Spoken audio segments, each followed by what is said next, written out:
Hi guys, it's me Mark. So planning a Disney trip or even just a trip to Orlando can be quite stressful. There's so many people out there that suggest you've got to plan, and then there's other people that just kind of go with the flow. So here are my top 10 tips to really help you plan the best vacation or holiday or trip that you can possibly have.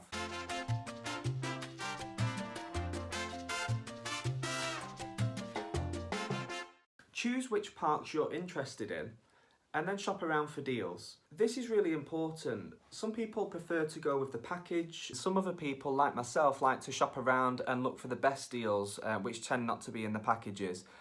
So some of your package holidays can be with either Virgin Atlantic or your Chewy, some of the big main brands. You can also go and give it a Google. There's some websites out there that really offer some great packages for you and your family, really just tailor it to your needs.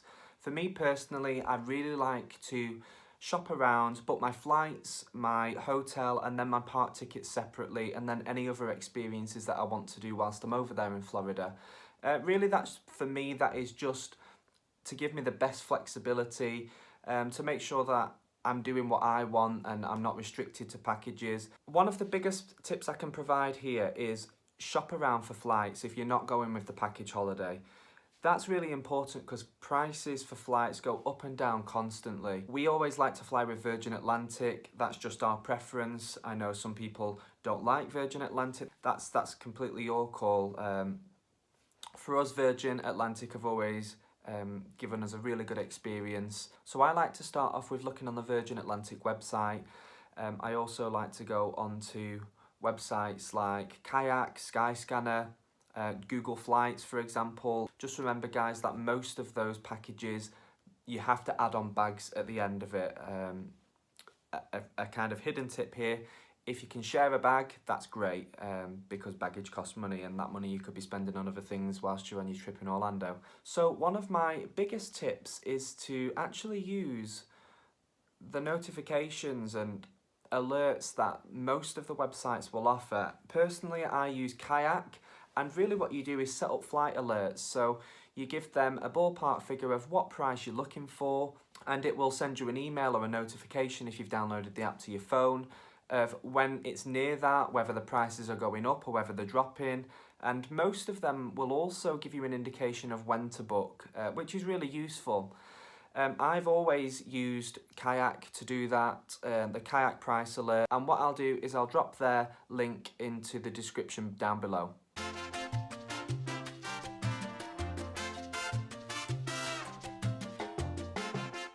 Plan for the weather. Florida weather has its ups and downs. Summer can be incredibly hot and sticky and humid. If you're used to that kind of holiday, that kind of weather, that is perfect for you. They tend to be anything from really the back end of May through to middle of September, end of September. That's really when their summer season is over there in Orlando. It is incredibly hot. And remember, during those park days, you are going to be walking so much. I mean, by all means, get a Fitbit or use your phone to actually monitor how many steps you do when you do get over there, because you will be amazed. You walk around so much, and when it's hot and sticky, it can get quite uncomfortable. Just a note on that as well, it's not uncommon for Florida weather to have thunderstorms daily.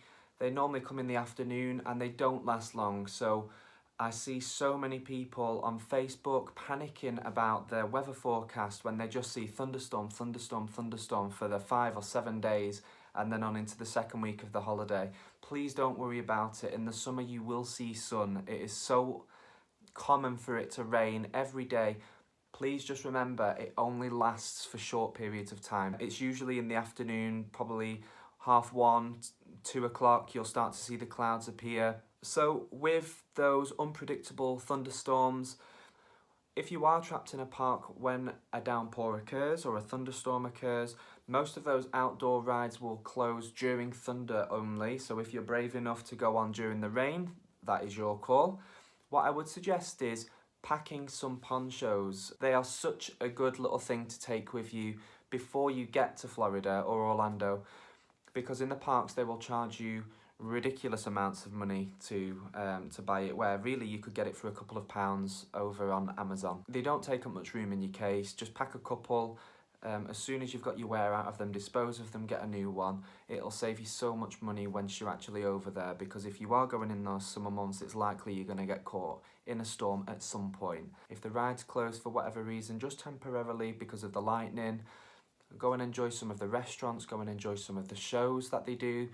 For example, at Animal Kingdom, I really recommend going to do the Lion King, Festival of the Lion King, or the Nemo show. They're absolutely amazing. Nice and aircon as well. So just really remember, don't let the weather spoil your fun. Please make sure that you are planned for the weather, because it does change quite quickly.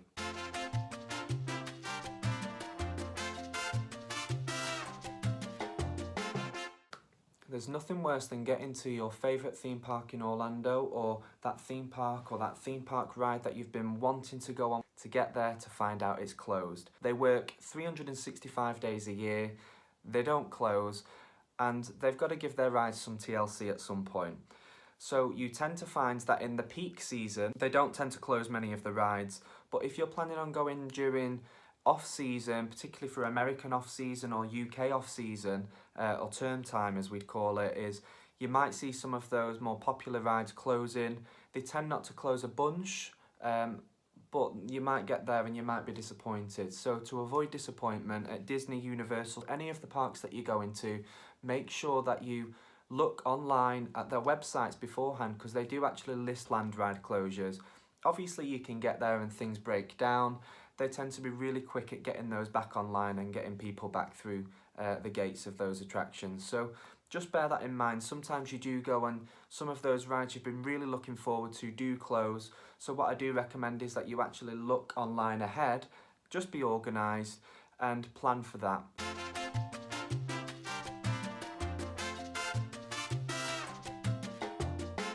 This is a really interesting one that I only discovered a couple of years ago, and it saves so much time, and that is to look at some crowd calendars online. My favourite, and I'll link it below, is from Undercover Tourist. They're really useful. That is a really useful website for planning, and crowd calendars basically let you guys know and forecast what the crowds are going to be like on the days that you're there, and you can look, I think it's a year in advance. They're really detailed. They give you a breakdown of all of the different parks, particularly the main ones, so your Disney or your Orlando, your SeaWorlds. They're really, really detailed. They also list the actual events that are on, because if there's an event in the park or an extra magic hours, it's likely to be busier that day. So it's really useful for you to be able to see that way in advance, so you can plan those days and plan your holiday around it. If you're not a planner though, and you don't want to plan it, you're quite happy to just go to Orlando, please don't worry about the crowd levels. It's Disney, it's Orlando, it's going to be busy at any point. There are going to be queues, there are going to be people there. And really make the most of it, whatever time of year you go, whatever the crowds are like, there's always something for you to do. What I'd suggest is if you do go during a really busy time, download, particularly at Disney, download the Disney Play app, and when you're in the queues, they have games, particularly if you've got children or even adults. We enjoyed it. And I'd really recommend the Star Wars Galaxy's Edge. That is really good. You can go around and interact. So if it is busy, there's things to do.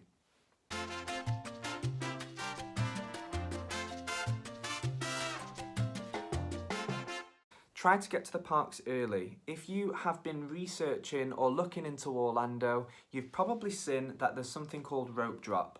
The parks do actually let guests in usually about 45 minutes to an hour before the rides actually open and the parks officially open. That's really useful if you want to just explore some of the shops. They don't tend to let you get into queues earlier, particularly in Magic Kingdom. It's useful for getting onto Seven Dwarfs Mine Train earlier, or that Peter Pan, where fast passes are really kind of restricted and they book up really quickly. So you've got the Disney Hub just in front of the castle. They will allow you onto Main Street USA. You can go around and have a look in the shops. They usually have entertainment on in the morning with the cars going up and down, which is great. It does tend to be a lot quieter earlier on in the morning. so you can get some really good pictures in front of the castle. There's usually cast members around as well, so you can get some really good photos in front of the castle when the crowds aren't absolutely heaving. But they won't actually let you into the lands until park's officially opened. They will not allow you to run, so they call it rope drop because they tend to walk you to the end of to the entrance of the land, should I say, and that is where you can then go on to the attractions. Like I say, if you want to get onto Seven Dwarfs Mine Train without having to queue for a long time in Magic Kingdom and you've not managed to secure one of those Fast Pass Pluses, definitely recommend Rope Drop for that. And also Avatar in Animal Kingdom, if you can't get a Fast Pass Plus for that, definitely try that Rope Drop option. What I'd also say within tip number 5 is to also consider visiting more than one park in one day. So what I'd recommend is not actually staying at the park from park opening to park closing. What I'd suggest is getting up early, getting to the park for rope drop, or if you're not interested in rope drop, just get into the park a bit earlier, just shortly after park opening. And then what I'd suggest is, particularly in summer when it gets really hot during the afternoon, is go back to your hotel, enjoy some well-needed rest or lounging or enjoying the pool. If you go to your villa, you can go and have those home comforts, and then you kind of refresh and you can get ready to go back to the parks at night as well. Depending on the tickets you get and the different packages you can get, you can park hop, or what we call park hopping, where you can go to maybe Magic Kingdom in the morning, go home for lunch, chill around the pool for a bit, and then you can maybe go to Epcot or one of the other parks, or even go to one of the Universal parks, depending on the tickets that you've got, in the evening to watch some of their shows and enjoy the rides. And what I'd suggest also is actually stay until the end of the night for ready for park close, and jumping into one of the queues for maybe one of the more popular attractions that you've not been able to get on during the day, because you are able to access those rides and enter the queue for those rides right up until park closing. You would tend to find that the ride queues at night time, just before park closing, tend to be quiet, particularly in the parks where there's some form of display, so Magic Kingdom or Universal Studios, where there is some form of entertainment at night where people kind of secure their place. One thing I would say with that is, don't ignore the ride time that's posted at the end of the night, but we tend to find that they over-exaggerate the ride times at night. Not always, but sometimes, particularly for the big rides like Flight of Passage, we've gone in and it's been an hour and a half ride and we've only queued 55 minutes at the end of the night. So just bear that in mind. Sometimes Disney and some of the other parks can be quite tricky with that, just to kind of stop people from using the full park hours to their advantage.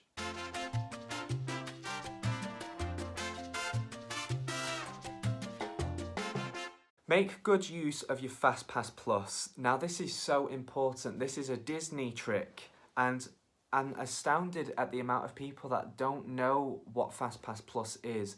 It's a different setup at Walt Disney World to the other Disney parks around the world, like Disneyland Paris or your Disneyland in Anaheim. FastPass Plus allows you to have 3 fast passes per person. This is on the My Disney Experience app for Walt Disney World, and it is such a good tool to have, where you can really look at the ride times, look at the wait times for the rides, the park hours, the characters that are available in the park, the restaurants that are available in the park, the show times. It's a really good app, and it's kind of all in one place for Walt Disney World, where all of the parks are in one app.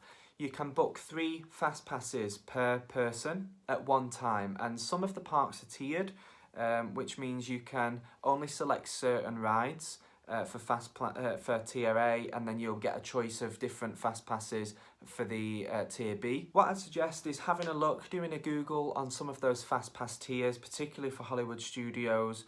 Magic Kingdom is the only one at the moment that doesn't have fast pass, and every ride is fair game for everyone. What I would say is, if you are staying on Disney property, you can book your FastPass Pluses, so your FastPass selection, 60 days in advance. If you're staying off-site, so in a villa, in a hotel that's not on Disney property, you can book your FastPasses 30 days in advance, and you have to book them day by day. If you're staying at Disney Within that 60-day window, you can make your reservations for the full duration of your trip, which is really useful.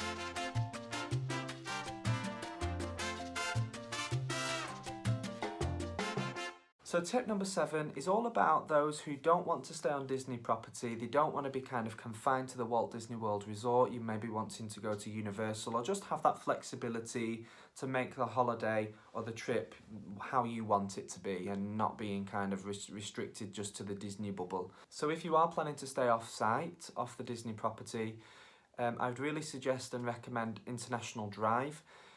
There's some fantastic hotels on there. Please shop around for deals because the hotel prices fluctuate. I would recommend not actually going direct with them and booking on something like Trivago or Hotels or Booking.com, those kind of comparison websites which really offer the best deals for you. What I'd say for hotels as well is some of them you might see reviews on like TripAdvisor for them being quite basic. That depends really on you as a traveller. Are you planning to stay in that hotel, or are you going to be at the parks most of those days? For me personally, a bed's a bed. Yeah, I need it to be comfy. As long as it's comfy and clean, I'm not really bothered about the decor because I'm going to be either by the pool, so I focus on the pool on like TripAdvisor reviews, the pool facilities, the sun lounges for example, how often and how much sunlight the pool gets. Really the room, as long as it's got the basics for me, that's fine. You will know how you like to travel. But for me, I'm always in the parks, and if I'm not in the parks, I'm having a chill around the pool. What I would suggest is, if you can, and if it's in your budget, I'd suggest if you are staying off-site, maybe cutting a few days off the main hotel stay and trying to stay at one of the Universal Orlando hotels for maybe 2 or 3 nights. You can get some really good deals either through them on universalorlando.com, or you can also get some good deals on like your hotel comparison sites. Now, some of the Universal Orlando Resort hotels do have extra perks, like you can get unlimited fast passes. All of the Universal Orlando resorts from the recording of this video, they definitely have 1 hour early entry to the Orlando Resort theme park. So that is your Universal Orlando Studio, your Islands of Adventure, and also that Volcano Bay water theme park as they call it. Also, it's really great for having a look around some of those shops in Diagon Alley, really looking around some of them which are quite compact. So during normal park hours where the crowds are heavy, you don't have as much time to really look around those shops. When we stayed at the Universal Aventura Hotel. It was absolutely fantastic. I couldn't recommend it enough. It was ultra sleek and ultra modern. This was actually not one of the more expensive hotels, so Aventura is not kind of one of those really expensive high-end ones. It was really good. The pool was amazing. The facilities were great. The restaurant had loads of choices. It was kind of a food court style restaurant, so you could go and pick from like pizza. I think there was pizza, there was burgers, there was I think there was a sushi bar. There was tons. There was ice cream. It was great.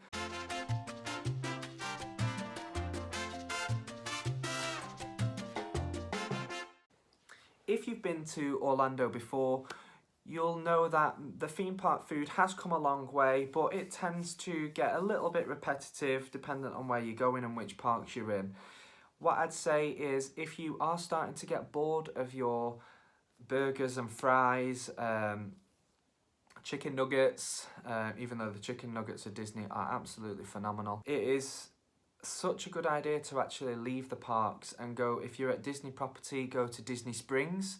It's a big shopping district. There's so many shops and so many high-end restaurants, but also value restaurants that are so well themed. We had a really good look around Disney Springs last year when we went, and it's such a nice place to walk around. If you're over at Universal Orlando Resort, they have their City Walk, which is the main bit you walk into before you branch off to the 2 parks or go off on a shuttle to Volcano Bay. There's some really good restaurants there, and there's also that it's a shopping district as well. Universal Orlando, the City Walk actually has nightlife as well. It's open till 2 AM usually.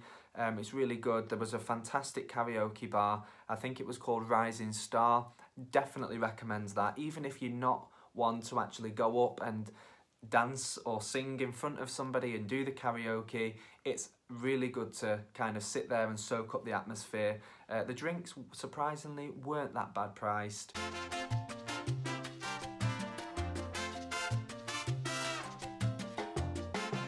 If you are staying off property or you've decided not to hire a car, because we never have hired a car, I probably am going to hire a car next time just to try it out. I would definitely recommend Uber or Lyft if you download the apps. They tend to be really good value for money. Just remember, if you are staying off site, you do have to pay parking charges for the parks that you go to during the day. So Disney, it's $25 to park your car there for the day. At any of the theme parks, and at Universal as well, it's also $25 to park. Those $25 can add up during the stay of your holiday. So Ubers for us were really useful, and it really helped to keep costs down, which were really good. It was dead easy to use. The drivers were absolutely great. It was so much fun, particularly being able to talk to them, because they tend to be local Floridians, so it's talking to them, getting to know them, and them getting to know us. It was really good fun.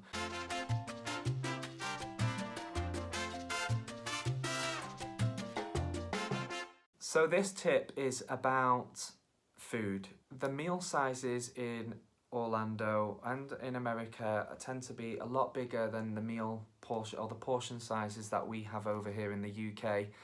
What I'd suggest is, if you are not a big eater, or you're just kind of wanting something to tie you over till maybe dinner time at night or your evening meal, is go to one of the restaurants, quick service restaurants, so the counter service, and just order an adult meal to share. The portion sizes are absolutely enormous. I mean, if you just Google Disney portion sizes or Florida portion sizes, you'll quickly see from images that there is a lot of food there, and the drinks as well. They're big drinks that you could easily share between two adults, and we always go with two adults. We don't have children, but I would expect that you could share a children's meal between two children as well. So if you're not absolutely ravenous, then absolutely consider just ordering one meal and sharing that meal out. They'll be more than happy to offer 2 plates.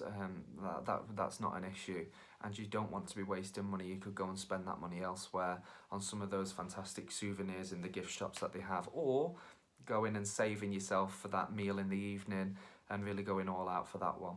So that's another trick. We tended to just share one meal just to tie us over through lunchtime, and yeah, that really helped us in terms of budgeting. Plan your meal times at the parks really carefully, because think about it logically. When it's lunchtime, a lot of people are going to head over to those restaurants and dining locations, which means the ride queues tend to be a little bit less. So take advantage of that. If you can go just before lunchtime or before the lunch rush, or wait a little bit and go after that lunch rush and get on some of those rides, it's really valuable time to be cutting down those queues. So I definitely recommend that. I'm going to throw in a bonus tip here. I don't know if it's a tip, but I'm going to throw it in there anyway. I see so many comments about Epcot, so Disney's Epcot being just for adults and it's not for children. We go as a couple, 2 adults. We absolutely love Epcot, but there is so much to do for children, and they are expanding Epcot and renovating Epcot at the moment. They're making it even more suitable for children. Think, you've got your Frozen rides, you've got some of those pavilions. There is something called KidCot in Epcot, where in each of those pavilions around World Showcase there's an activity, a free activity for young children to do. I don't know the age limits. You'd be able to just log on to the Disney World website, and I'm sure that information is available for you to find out. There's so much to do for children. There's characters that move around the parks in different locations. Don't listen to the rumours. Epcot is definitely for adults and for children. So just remember that, guys. So those were my top 10 tips and tricks for your first visit to Orlando, or if you're going back to Orlando, you've maybe got a bit rusty. Thank you so much for watching. Please let me know what you thought of the video down below in the comments.